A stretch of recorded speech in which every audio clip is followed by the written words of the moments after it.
بسم اللہ الرحمن الرحیم۔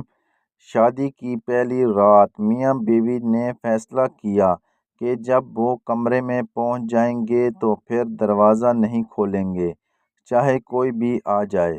ابھی دروازہ بند ہوئے تھوڑی ہی دیر ہوئی تھی کہ دولہے کے والدین کمرے کے باہر پہنچے تاکہ اپنے بیٹے اور بہو کو نیک تمناؤں اور راحت بھری زندگی کی دعا دے سکیں۔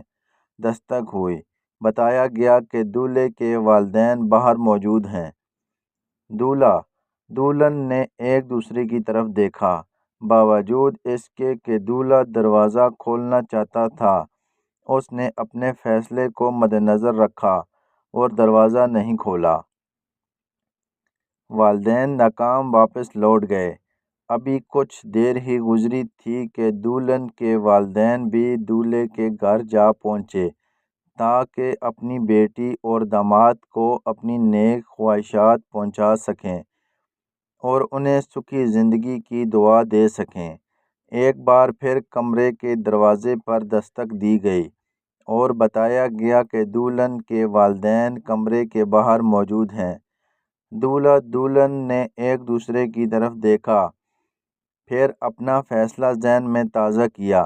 باوجود اس کے کہ فیصلہ ہو چکا تھا، دلہن کی آنسوؤں بھری سرگوشی سنائی دی، نہیں، میں اپنے والدین کے ساتھ ایسا نہیں کر سکتی، اور فوراً دروازہ کھول دیا۔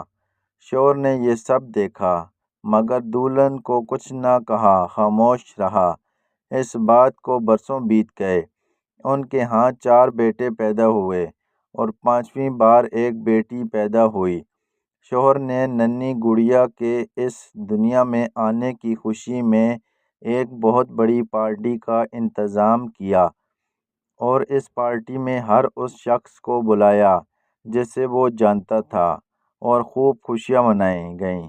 اس رات بیوی نے اپنے شوہر سے پوچھا کہ آخر کیا وجہ ہے کہ آپ نے اتنی بڑی پارٹی کا اہتمام کیا، جبکہ اس سے پہلے 4 بچوں کی پیدائش پر ہم نے یہ سب کچھ نہیں کیا۔ شوہر مسکرایا اور بولا، یہ وہ ہے جو میرے لیے دروازہ کھولے گی۔